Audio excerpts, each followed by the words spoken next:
Hello बच्चों, आप लोगों के क्या हाल चाल हैं। आप लोग कैसे स्टडीज़ कर रहे हैं। आई थिंक आप सब लोग बहुत अच्छे से स्टडीज़ कर रहे हैं। हमारा जो टॉपिक चल रहा था वो क्वाड्रेटिक इक्वेशन में नेचर ऑफ रूट्स चल रहा था, है ना। हमने देखा कि नेचर ऑफ रूट्स के बारे में, रूट्स कब रियल होते हैं, कब इक्वल होते हैं, कब अनइक्वल होते हैं, कब इमेजनरी होते हैं, रूट्स दोनों रूट्स पॉजिटिव हैं तो क्या होगा, दोनों रूट्स नेगेटिव हैं तो क्या होगा, एक रूट पॉजिटिव है एक रूट नेगेटिव है तो क्या होगा। तो हमने ये सारी बातों का डिस्कस किया था कि roots, about the nature of roots. तो आज हम कुछ बहुत अच्छे जो क्वेश्चंस हैं, इवन जेई में आए हुए जो क्वेश्चंस हैं वो मैं यहाँ ले रहा हूँ, ताकि हमारा जो कॉन्फिडेंस है वो बूस्ट हो और हमें थोड़ा टेक्स्ट पता लगे कि जेई के क्वेश्चंस को हम कैसे हैंडल करते हैं। ठीक है, तो देखिएगा, देखिए इस क्वेश्चन को देखिए ध्यान से।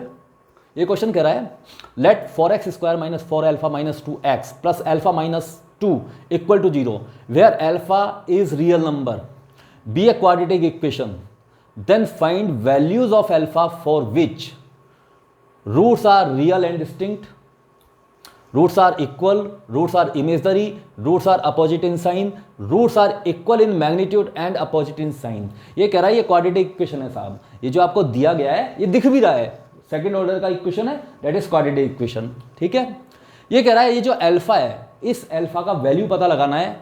सबसे फर्स्ट पार्ट है roots are real and distinct, roots are real and distinct. तो इसका पहला पार्ट लेता हूं मैं, फर्स्ट पार्ट, इसका पहला पार्ट। ठीक है, क्या है, रूट्स रियल एंड डिस्टिंक्ट। ठीक है, ये लेते हैं। चलो रूट्स रियल एंड डिस्टिंक्ट को लेते हैं, तो क्या होगा, इसके लिए क्या होना चाहिए, d ग्रेटर देन 0। हमें पता है रूट्स रियल और डिस्टिंक्ट क्वाड्रेटिक इक्वेशन का कब होता है, जब उसका डिस्क्रिमिनेंट ग्रेटर देन 0 होता है ना। और डिस्क्रिमिनेंट क्या होता है, b² minus 4ac greater than 0। यहां b² क्या है बच्चों, ये रहा, ये b², ये b है, तो b² कितना हो जाएगा, 4 चौक 16 अल्फा माइनस 2 का होल स्क्वायर, अल्फा माइनस 2 का होल स्क्वायर माइनस 4, a कितना है 4, a हो गया 4, और c कितना है alpha minus 2, alpha minus 2 greater than 0। अब बच्चों देखिए ये 16 और यहाँ भी 16 कॉमन, अल्फा माइनस 2 यहाँ भी और यहाँ भी, तो अल्फा माइनस 2 भी कॉमन। चलिए अंदर क्या बचा, अल्फा माइनस 2, और ये आ गया और ये आ गया कॉमन, तो -1 डेट इज ग्रेटर देन 0। तो बच्चों क्या हो जाएगा, that is 16, that is alpha minus 2 और alpha minus 3 greater than 0। Is it clear. अच्छा, ये जो पूरा एक्सप्रेशन है बच्चों, ये पूरा की पूरा एक्सप्रेशन है, ये पॉजिटिव कब होगा, 16 तो पॉजिटिव है, 16 तो पॉजिटिव ही है, इसका मतलब इस पूरे टर्म को पॉजिटिव होना पड़ेगा, क्योंकि 16 तो एक नंबर है, पॉजिटिव है। इसका मतलब ये पूरा जो टर्म है पॉजिटिव कब होगा, जब ये वाला टर्म पॉजिटिव हो जाएगा।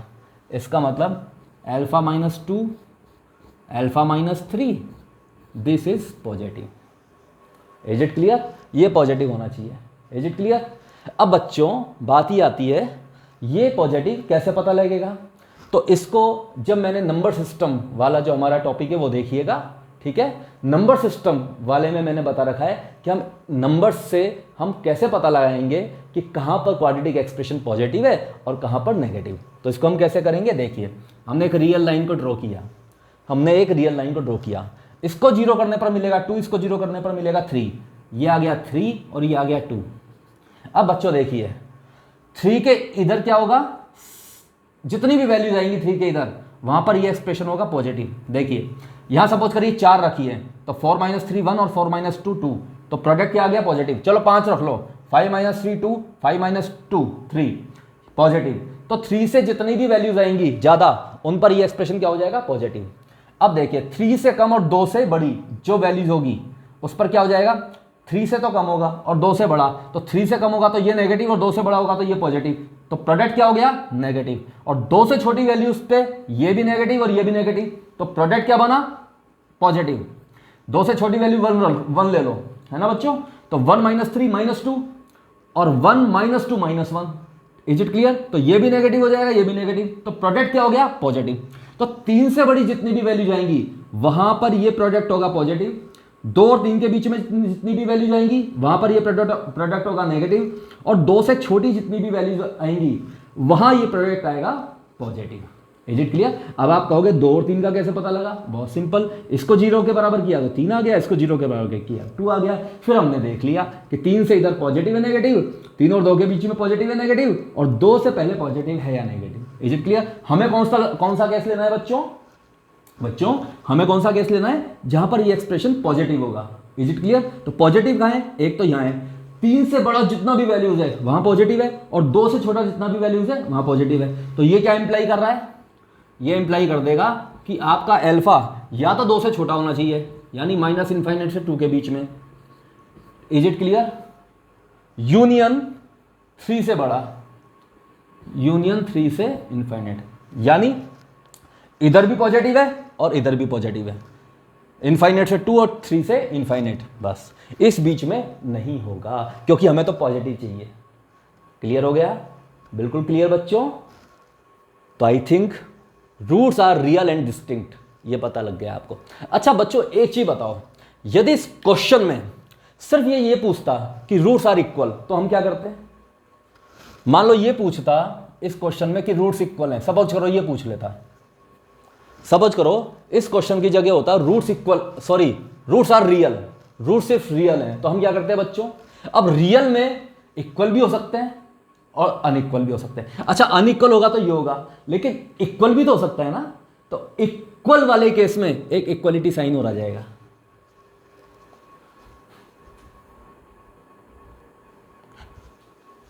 हाँ तो बच्चों एक इक्वल वाले केस में क्या होगा, एक इक्वलिटी साइन हो रहा जाएगा।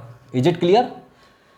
मैं दोबारा बता देता हूं, यदि ये रूट्स रियल एंड डिस्टिंक्ट ना देगा, डिस्टिंक्ट का मतलब होता है अनइक्वल होना, यदि वो सिर्फ रियल दे दे कि रूट्स रियल होगा तो क्या वैल्यू होगा अल्फा का। अब रियल होने पर क्या होगा, इक्वल हो भी सकता है और नहीं भी हो सकता। अब इक्वल हो भी सकता है, तो इक्वल हो भी सकता है तो इक्वल वाला केस भी लेना पड़ेगा ना अपन को, तो फिर हमको d greater than equal to 0 लेना पड़ेगा। फिर यहाँ इक्वल लग जाएगा, यहाँ भी इक्वल लग जाएगा, यहाँ भी इक्वल लग जाएगा, यहाँ भी इक्वल लग जाएगा, और फिर यहाँ पर इक्वल 3 पे डॉट आ जाएगा और 2 पे भी डॉट आ जाएगा। डॉट का मतलब ये होगा अब इक्वल लगा है, यानी 3 के इक्वल भी हो सकता है और 2 के इक्वल भी हो सकता है। तो जब ऐसा आ जाएगा तो यहाँ ओपन ब्रैकेट की जगह क्लोज ब्रैकेट लग जाएगा, क्योंकि 2 के इक्वल भी हो सकता है, और यहाँ भी ओपन की जगह क्लोज लग जाएगा क्योंकि 3 के इक्वल हो सकता है। ये कब होगा, जब सिर्फ ये पूछा जाएगा roots are real. Is it clear बच्चों। ठीक है, अब हम बात करते हैं roots are equal second case की।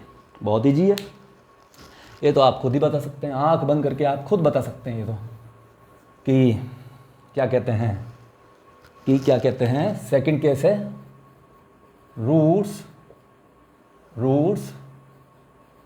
Are equal. तो रूट्स इक्वल कब होगा, जब d इक्वल टू 0 होगा। d क्या हो जाएगा, 0।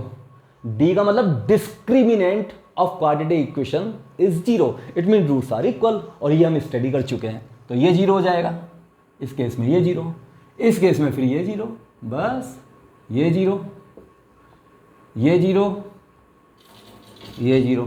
नंबर लाइन को हटा दो, नंबर लाइन की कोई मतलब नहीं है इस वाले केस में, नंबर लाइन का कोई मतलब ही नहीं है। तो प्यारे बच्चों ये 0 कब हो सकता है, जब अल्फा इक्वल टू 2 और 3, क्योंकि इसको 0 करेंगे तो 2 आ जाएगा और इसको 0 करेंगे तो 3 आ जाएगा। तो इस केस का आंसर ये हो जाएगा।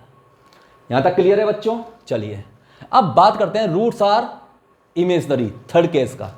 थर्ड केस देखिए,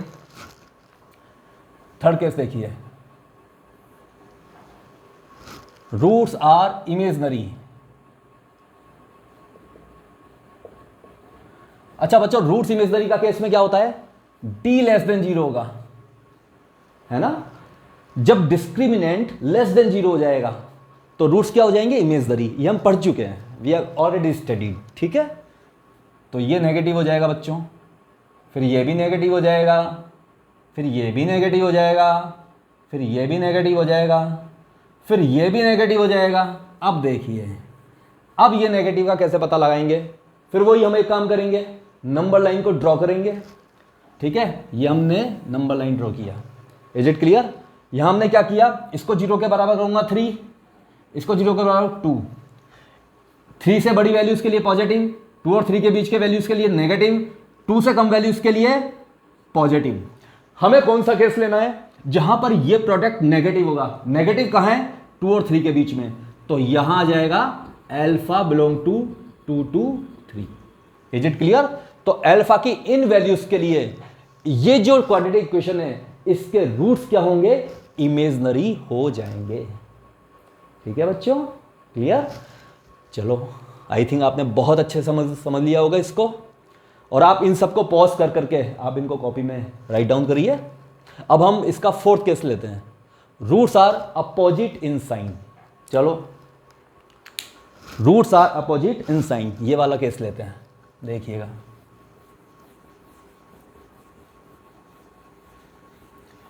तो बच्चों जम के पढ़ाई करिए, और ये आपके जो 2 ईयर्स हैं 11th 12th के, और जो आप ये प्रिपरेशन कर रहे हैं कंपटीशन का, ये बहुत इंपॉर्टेंट है ना। यहाँ बिल्कुल भी आपको टाइम वेस्ट नहीं करना है, और बहुत ही मन लगा के आपको पढ़ाई करना है। जो भी प्रॉब्लम आए कमेंट सेक्शन में आप मुझे बताइए, मैं आपकी प्रॉब्लम्स सारी दूर करूँगा, है ना। I am always with you. ठीक है बच्चों, अब देखिएगा, यह है roots are opposite in sign, roots are opposite in sign. चलिए, अब देखिए, रूट्स अपोजिट इन साइन, हमें एक चीज का पता है, यदि एक रूट अल्फा है और दूसरा क्या है बीटा, मान लो एक रूट है अल्फा। अच्छा, अल्फा तो ले नहीं सकता ना, अल्फा तो यहां दे रखा है, तो मैं एक काम करता हूं, सपोज करो एक रूट है एच और दूसरा है के, तो एच प्लस के क्या हो जाएगा, minus B upon A, is it clear. एच के तो ये हो जाएगा, और एच इंटू के क्या हो जाएगा, C upon A, is it clear. अब ये कह रहा है roots are opposite in sign, roots opposite sign के हैं, तो क्या होगा, ये हम डिस्कस कर चुके हैं। मान लो एच पॉजिटिव हुआ और के नेगेटिव हुआ, तो एच के नेगेटिव हो जाएगा।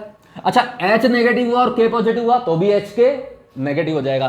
तो रूट्स जब अपोजिट साइन के होंगे बच्चों, तो इनका जो प्रोडक्ट है एच के ये नेगेटिव होगा। इसका मतलब सी अपॉन ए नेगेटिव हो जाएगा। इसका मतलब यहां पर सी क्या है बच्चों, अल्फा माइनस 2, और ए क्या है, एक्स स्क्वायर का कॉफिशिएंट 4, ये नेगेटिव हो जाएगा। और इसका मतलब क्या होगा बच्चों, अल्फा माइनस 2 नेगेटिव हो जाएगा। इसका मतलब बच्चों अल्फा 2 से छोटा हो जाएगा। Alpha will be less than 2 dear students, it's very simple. ठीक है, क्योंकि रूट्स अपोजिट साइन के हैं, रूट्स अपोजिट साइन के होंगे तो उनका प्रोडक्ट क्या होगा, नेगेटिव, इज इट क्लियर। और हमें पता है रूट्स के प्रोडक्ट का फॉर्मूला होता है सी अपॉन ए, तो सी तो ये हो गया और ए ये हो गया, तो alpha less than 2, that is the answer. चलिए, अब हम करते हैं फिफ्थ पार्ट करते हैं, roots are equal in magnitude and opposite in sign.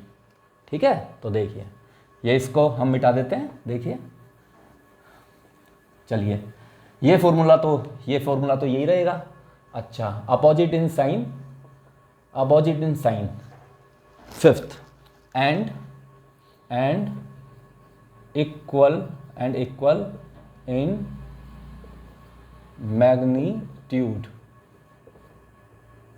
ठीक है, एंड इक्वल इन मैग्नीट्यूड। तो देखिए बच्चों, मैंने मान लिया दो रूट्स हैं इसके एच और के, एच प्लस के, रूट्स का सम कितना हो जाएगा, माइनस बी अपॉन ए, ये फॉर्मूला होता है, और रूट्स के प्रोडक्ट का फॉर्मूला होता है सी अपॉन ए। अब देखिए, जब दोनों रूट्स, ये क्या कह रहा है, रूट्स अपोजिट इन साइन है, साइन तो अपोजिट है, और इक्वल इन मैग्नीट्यूड है, इसका मतलब एक रूट एच है तो के इक्वल टू माइनस एच। यही तो गिवन है कि रूट्स अपोजिट इन साइन है बट मैग्नीट्यूड इक्वल है, इसका मतलब एक रूट दूसरे का नेगेटिव है। इसका मतलब क्या हो गया, इसको यहां ले आओ, के प्लस एच इक्वल टू 0। इसका मतलब के प्लस एच यानी एच प्लस के, इसकी वैल्यू है minus B upon a equal to 0। इसका मतलब b इक्वल टू 0, और b क्या है यहाँ पे, b होता है x का कोफिशिएंट, कितना है, -4 अल्फा माइनस 2, ये b है इक्वल टू 0। तो यहां से आया alpha equal to 2, is it clear. अब यहां देखिए, जब अपोजिट साइन के हैं तो H के क्या होगा, नेगेटिव हो जाएगा। इसका मतलब C/A नेगेटिव हो जाएगा। इसका मतलब α-2 तो है C और A कितना है 4, ये नेगेटिव हो जाएगा बच्चों। तो यहां से α-2 नेगेटिव हो जाएगा और α<2 हो जाएगा।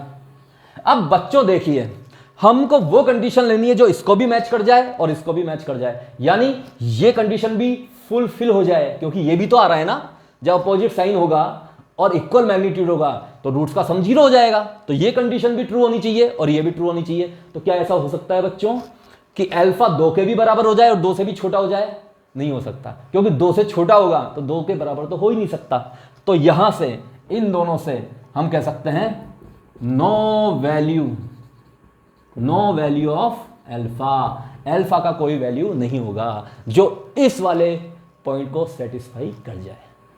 ठीक है बच्चों, तो ये हमने एक बहुत अच्छा क्वेश्चन किया और आई थिंक आपको ये बहुत अच्छे से समझ में आया होगा। तो आप इसको पॉज करें और इसको राइट डाउन करें, ठीक है, और फिर मैं नेक्स्ट क्वेश्चन लूंगा।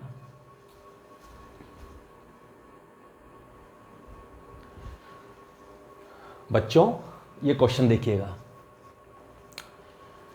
If px equal to x square plus B x plus c and qx equal to minus ax square plus B x plus c, then prove that px into qx equal to 0 has at least 2 real roots.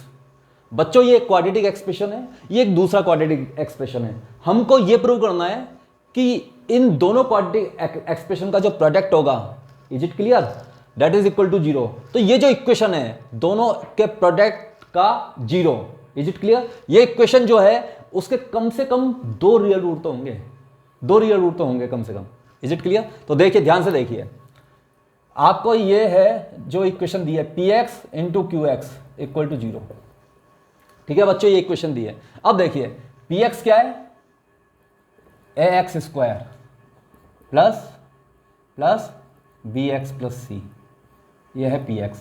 और बच्चों qs कितना है, minus ax square plus bx plus C, ये 0।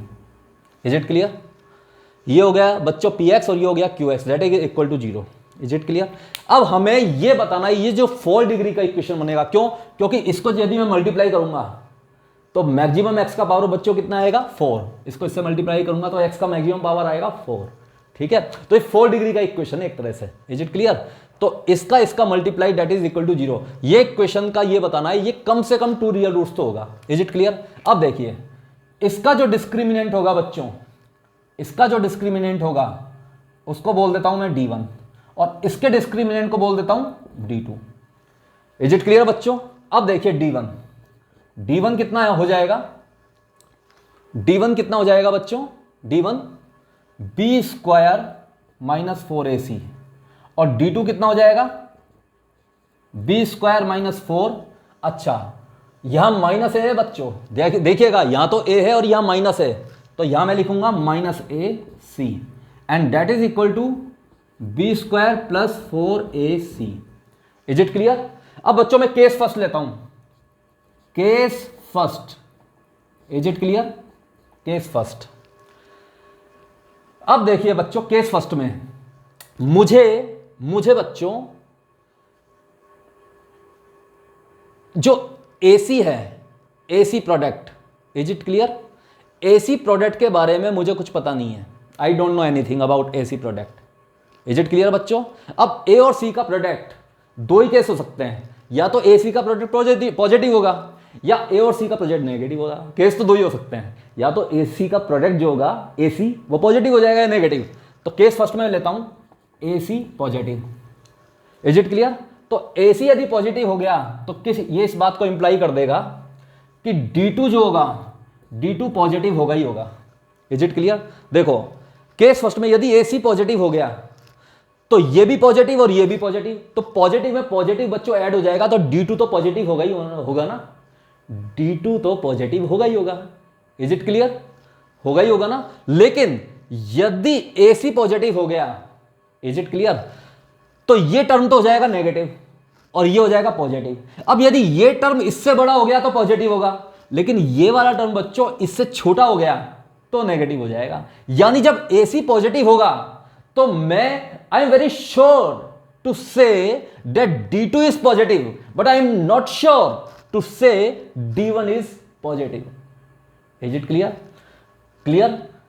Case second देखिए, case second, जब AC negative है, अच्छा AC जब नेगेटिव होगा तो ध्यान से देखिए D1, AC नेगेटिव होगा तो ये हो गया नेगेटिव और नेगेटिव पॉजिटिव, तो पॉजिटिव में पॉजिटिव ऐड हो जाएगा तो पॉजिटिव, इसका मतलब D1 पॉजिटिव हो जाएगा। Is it clear? लेकिन जब AC नेगेटिव होगा तो ये नेगेटिव हो गया, अब क्या होगा, ये नेगेटिव हो गया और ये पॉजिटिव हो गया। यदि ये इससे बड़ा हो गया न्यूमेरिकली तब तो पॉजिटिव हो जाएगा, और यदि ये न्यूमेरिकली इससे छोटा हो गया तो नेगेटिव होगा। तो when AC is negative, then it is very sure to say that D1 is positive, but we are not sure to say D2 is positive. D1 positive sure होगा इस केस में, D1 लेकिन D2 के बारे में नहीं कहा जा सकता। तो दो केस ले लिए हमने, दो ही केस हो सकते हैं, या तो AC पॉजिटिव होगा या नेगेटिव होगा। AC पॉजिटिव है तो मैं D2 को पॉजिटिव श्योरली कह सकता हूं, और जब AC नेगेटिव है तो मैं D1 को पॉजिटिव होना श्योर कह सकता हूं। Is it clear? तो यहां से एक चीज पता लग गई, जब ये D2 पॉजिटिव होगा, D2 पॉजिटिव होगा तो इसके टू रूट्स तो होंगे ही होंगे, इसके टू रूट्स तो होंगे इस वाले फैक्टर के। जब इसके टू रूट्स होंगे तो इस पूरे के पूरा जो इक्वेशन है उसके एटलीस्ट टू रूट तो हो ही जाएंगे ना, क्योंकि टू रूट्स तो यहीं से ही मिल गए, टू रूट्स तो यहीं से मिल गए, तो पूरा इक्वेशन के कम से कम टू रूट्स तो हो ही गए ना। अच्छा, इस वाले केस को देख लीजिए, जब ये वाला केस होगा उस समय ये जो D1 है वो पॉजिटिव होगा। Is it clear? क्योंकि D2 के बारे में नहीं कहा जा सकता वो पॉजिटिव नेगेटिव, वो कुछ भी हो सकता है, लेकिन ये श्योर है कि इस वाले केस में फिर D1 पॉजिटिव हो जाएगा। जब D1 पॉजिटिव होगा तो इसको यदि मैं 0 के बराबर करूंगा, इस वाले एक्सप्रेशन को मैं 0 के बराबर करूंगा तो टू रूट्स मिलेंगे। इसका मतलब इस पूरा का पूरा जो इक्वेशन है उसके कम से कम टू रूट्स तो हो ही जाएंगे, क्योंकि जब इसके टू रूट्स हो रहे हैं तो पूरे के कम से कम तो टू रूट्स होंगे ही होंगे। Is it clear? And it is proved. ठीक है बच्चों, तो ये क्वेश्चन बहुत अच्छा क्वेश्चन है और आई थिंक आपको अच्छे से समझ में आया होगा, और आप इसको नोट डाउन करें कॉपी में, और फिर हम अगला क्वेश्चन लेते हैं।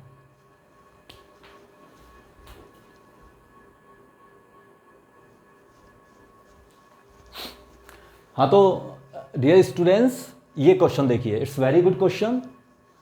If x minus A into x minus B minus K equal to 0 has C and D its roots, then find roots of x minus C into x minus D plus k equal to 0। बच्चों, आपको given है कि ये वाला जो equation है इसके roots हैं C और D, तो बच्चों हमको ये पता लगाना है कि ये जो equation x minus C into x minus D plus के इक्वल टू 0, इस इक्वेशन के रूट्स क्या होंगे, ये हमें फाइंड आउट करना है। ठीक है, तो बच्चों इस क्वेश्चन को करने से पहले एक छोटा सा कॉन्सेप्ट जो हम 9th-10th क्लास में पढ़ चुके हैं वो थोड़ा सा मैं रिफ्रेश कर लेता हूँ। मैं गैस करता हूँ, मुझे विश्वास है कि आपको आता होगा, लेकिन फिर भी यदि किसी को ना आए तो उनको पता लग जाएगा। एक बार छोटा सा मैं पॉइंट डिस्कस कर लेता हूँ। देखिए बच्चों, इस इक्वेशन को देखिए ध्यान से, x square plus 5x plus 6 equal to 0। Is it clear? अब बच्चों इस इक्वेशन को देखिए, इस इक्वेशन के दो रूट्स हैं, एक तो 3 और दूसरा 2। इस इक्वेशन के बच्चों दो रूट्स हैं, एक 3 एक 2। ठीक है, आप देख लीजिए, क्योंकि इस इक्वेशन को मैं ऐसे लिख सकता हूं, इस इक्वेशन को मैं ऐसे लिख सकता हूं, x plus 3 into x plus 2 equal to 0। Is it clear? Sorry, यहां मैं माइनस लगा देता हूं, यहां मैं माइनस लगा देता हूं, प्लस लगा दूंगा तो माइनस हो जाएगा, उससे कोई फर्क नहीं पड़ता, यहां मैंने माइनस लगा दिया। ठीक है, तो इस इक्वेशन के बच्चों रूट्स कितने? 2 रूट्स हैं, एक तो 3 हो गया, एक 2। इसको 0 करूंगा 3 आ जाएगा, इसको 0 करूंगा 2 आ जाएगा। ठीक है, तो बच्चों एक चीज है, मैं ऐसा भी कह सकता हूं, यदि सिर्फ मुझे ये इंफॉर्मेशन है कि इस इक्वेशन के रूट्स 3 और 2 हैं, तो मैं ऐसा लिख सकता हूं, this equal to x minus 3 into x minus 2। ऐसा लिख सकता हूं, मैं ऐसा लिख सकता हूं। यदि इस इक्वेशन के जो इक्वेशन थी हमारी, कौन सी इक्वेशन थी, x square minus 5x plus 6 equal to 0, हमारी ये इक्वेशन थी, और इस इक्वेशन का रूट ये भी है और ये भी है, इस इक्वेशन का रूट, इस इक्वेशन के ये दोनों रूट हैं, इज इट क्लियर? जब इस इक्वेशन के ये दोनों रूट हैं तो मैं इस वाले एक्सप्रेशन को ऐसे लिख सकता हूं, जब एक रूट 3 है तो x माइनस 3, एक रूट 2 है तो x माइनस 2, इन दोनों के प्रोडक्ट के इक्वल इसको मैं कर सकता हूं ना, ठीक है? बस हम यही वाला जो कॉन्सेप्ट है वो इस क्वेश्चन में काम में लेंगे, ठीक है? तो देखिए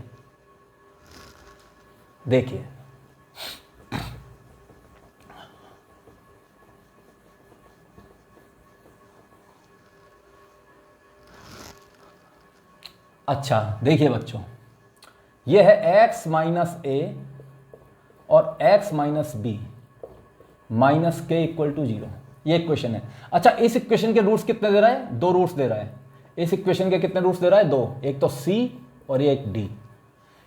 इस इक्वेशन के इसने रूट्स दिए 2, c और d। तो जब इस इक्वेशन के 2 रूट्स हैं c और d, इट मीन्स ये इंप्लाई करेगा x minus A into x minus B minus K equal to x minus C into x minus D. अब आप कहेंगे सर ऐसे कैसे हो गया? अरे वही वाला क्वेश्चन पहले की तरह, जो इक्वेशन दिया था उसके 2 रूट्स थे, 2 था और 3 था, तो हमने उस एक्सप्रेशन को किसके बराबर किया? x minus 3 into x minus 2। तो जब इसके रूट्स 2 हैं, कौन कौन से? c और d, इसका मतलब ये एक्सप्रेशन बराबर हो जाएगा x minus C into x minus D के। ठीक है बच्चों? अब देखिए, अब मैं क्या करता हूं बच्चों, इस k को मैं यहां ले जाता हूं, तो ये हो जाएगा x minus c x minus D plus k, and that is equal to x minus a x minus b. Is it clear बच्चों? देखिए, ध्यान से देखिए, इस के को मैं यहां ले गया तो ये टर्म हो जाएगा X minus C into x minus D plus के equal to x minus A into x minus D. ठीक है बच्चों? अब ध्यान से देखिए बच्चों, यदि इस पूरे इक्वेशन में मैं x इक्वल टू ए रख दूं, तो ये टर्म 0 आ जाएगा, 0 आ जाएगा। अच्छा, इसी तरह से इस पूरे टर्म में मैं x इक्वल टू बी रख दूं तो ये टर्म किसके बराबर हो जाएगा? 0, क्योंकि यहां b माइनस बी 0 हो जाएगा। Is it clear? तो यहां से मैं एक चीज कह सकता हूं, कि x minus c x minus D plus के equal to 0 having roots a and b। ये जो है इस इक्वेशन के रूट्स a b होंगे। चलो रिवर्स चलते हैं, रिवर्स। यदि इस इक्वेशन के रूट्स a b हैं तो हमारा कॉन्सेप्ट क्या कहता है? यदि इस इक्वेशन के रूट्स a b हैं तो this will be equal to x minus A into x minus b. Is it clear? ये तो अभी हमने पढ़ा था। अब यदि ऐसा है, this equal to x minus A into x minus b, इसका मतलब साफ साफ है दिस इक्वल टू 0, इस इक्वेशन के रूट्स a और b होंगे। ठीक है? इसको ऐसे भी देख सकते हैं, ऐसे भी देख सकते हैं। यदि मैं इस इक्वेशन में a रखूंगा, a तो 0 के बराबर आ जाएगा। इसका मतलब a इसको सेटिस्फाई कर गया, और यहां भी मैं a रखूंगा तो यहां भी 0 आ जाएगा। देखो, a माइनस ए 0। ऐसे यहां मैं b रखूंगा तो दिस इक्वल टू 0, यहां b रख दो तो ये 0 हो जाएगा। इसका मतलब a और b इस इक्वेशन को सेटिस्फाई कर रहे हैं। a और b इस इक्वेशन को सेटिस्फाई कर रहे हैं। a रखने पर 0 आ रहा है, कहां से पता लगा? यहां से a रख दो तो ये 0 हो जाएगा। b रखने पर भी 0 आएगा, इसमें b रखूंगा तो 0 आ जाएगा। 0 आने का मतलब b उसको सेटिस्फाई कर गया। कैसे पता लगा? यहां से b रख दो तो यहां 0 हो जाएगा। Is it clear? तो इस इक्वेशन के रूट्स कौन कौन से होंगे? a और b। Is it clear? तो यहां सीधा सा एक कॉन्सेप्ट है, हम एक चीज कह सकते हैं।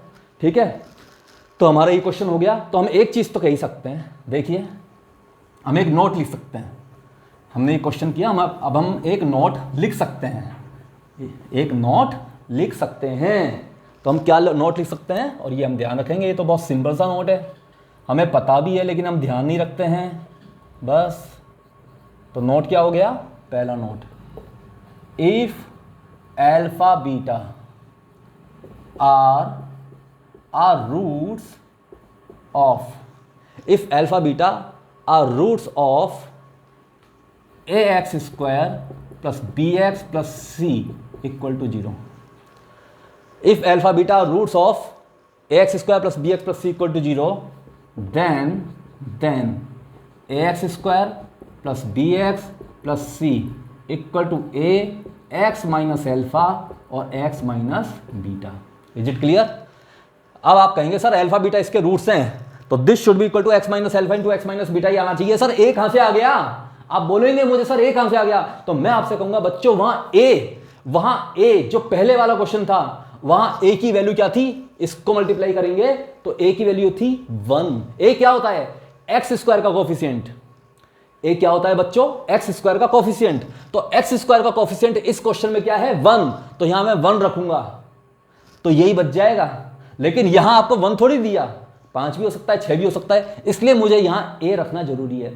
ठीक है, आप खुद सोचिए ना, यदि आप यहां पे 5 ले लेते हो 5x स्क्वायर और यहां पे 1 रख देते हो, तो जब आप इसको और इसको मल्टीप्लाई करते हो तो यहां तो एक्स स्क्वायर का कोफिशिएंट 1 आ जाएगा और यहां एक्स स्क्वायर का कोफिशिएंट 5 है, तो वो एक्स स्क्वायर के कोफिशिएंट बराबर ही नहीं हो पाएंगे। सपोज करो यहां पे एक्स स्क्वायर का कोफिशिएंट 10 है, इज इट क्लियर? और यहां पे आप ए की वैल्यू 1 ले लेते हो, तो आप खुद बताइए, यहां तो एक्स जब मल्टीप्लाई करूंगा तो एक्स स्क्वायर का कोफिशिएंट 1 आ जाएगा और यहां है 10, तो ऐसे फिर तो कैसे बराबर होंगे ये एक्सप्रेशन? तो जो कोफिशिएंट एक्स स्क्वायर का यहां होगा वही तो यहां होना चाहिए। Is it clear? तो ये बात क्लियर है। तो अल्फा बीटा यदि x square b x plus C equal to 0 इसके रूट्स हैं, तो ये क्वाड्रेटिक एक्सप्रेशन इक्वल होगा A x minus alpha into x minus beta के। Is it clear? ठीक है, जैसे एक एग्जांपल लेता हूं।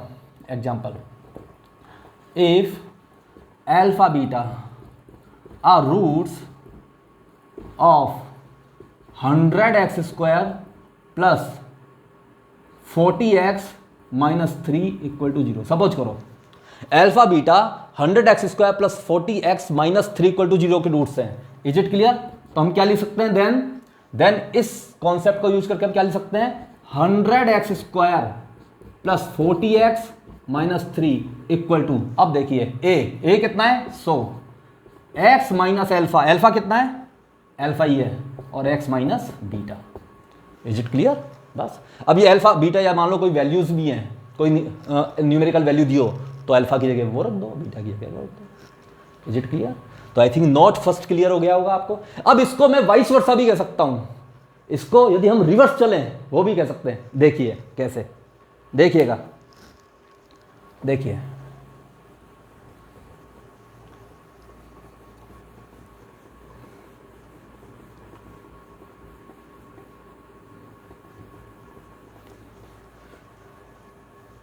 देखिए नॉट सेकंड, अब मैं इसको रिवर्स लिख रहा हूं।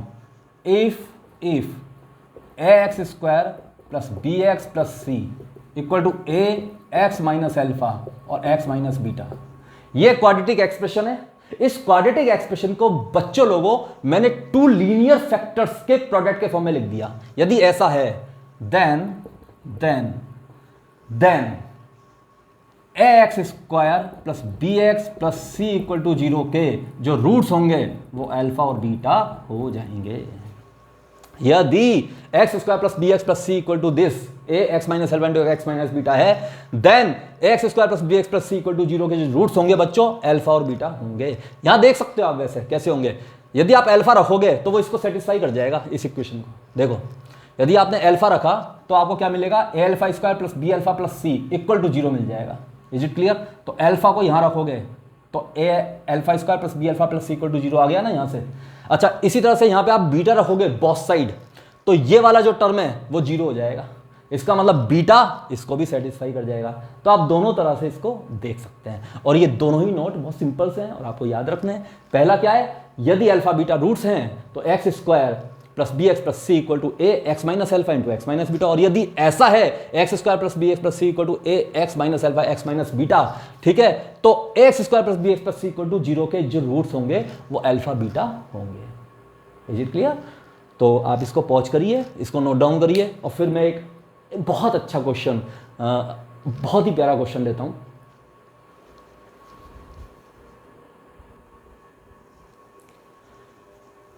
हाँ तो बच्चों, ये एक बहुत ही प्यारा, बहुत अच्छा क्वेश्चन देखिएगा, वेरी कॉन्सेप्चुअल क्वेश्चन। ये कह रहा है find all integral value of a for which the equation x minus A into x minus 10 plus 1 equal to 0 has integral roots. ठीक है, तो बच्चों बहुत सिंपल सा है ये क्वेश्चन कह रहा है कि ये जो इक्वेशन है, साफ साफ दिख रहा है x का पावर कितना आएगा? मैक्सिमम 2, तो क्वाड्रेटिक इक्वेशन हो गया। तो ये जो इक्वेशन होगा, इज इट क्लियर, यदि इस इक्वेशन के दोनों ही रूट इंटीजर्स हैं, ये क्वेश्चन क्या कह रहा है? यदि इस इक्वेशन के दोनों ही रूट्स इंटीजर्स हैं। क्या है? इंटीजर्स। ध्यान रखना, इंटीजर होने चाहिए।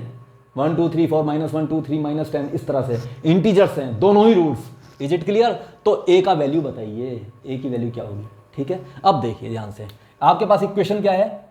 x - a x - 10 + 1 = 0। Is it clear? इसको सॉल्व करते हैं थोड़ा सा इसको। तो क्या बना? x² माइनस ये कितना हुआ? a + 10x और ये कितना हुआ? +10a, ये +1 = 0। Is it clear? अब ये कह रहा है इसके रूट्स जो हैं, इसके रूट्स क्या हैं? इंटीजर्स हैं, इंटीजर्स। Is it clear? तो x² का कोफिशिएंट कितना है बच्चों? 1। जब मैं नेचर ऑफ रूट्स का आपको फर्स्ट लेक्चर दे रहा था बच्चे लोगों, जब मैं नेचर ऑफ रूट्स का मैं आपको फर्स्ट लेक्चर दे रहा था तो उसमें मैंने लास्ट में एक सी केस लिया था, 3rd नंबर का केस, और वो था जब रूट्स इंटीजर्स हों तो क्या होगा। वो केस था रूट्स इंटीजर्स कब होंगे, तो उस केस में मैंने आपको बताया था a शुड बी 1, a 1 होना चाहिए। तो यहां x² का कोफिशिएंट a है, वो तो 1 दे ही रखा है, इट इज गिवन, a 1 है। Is it clear? फिर मैंने आपको बताया था b और c इंटीजर्स होने चाहिए। b क्या है? x का कोफिशिएंट, ये भी इंटीजर्स है, क्योंकि इंटीजर वैल्यू निकालनी है a की अपन को। a की क्या निकालनी है? Integer value. तो a क्या है? इंटीजर है, तो b भी इंटीजर हो गया। अच्छा, जब a इंटीजर है तो ये भी इंटीजर हो गया, तो b और c भी इंटीजर हो गया।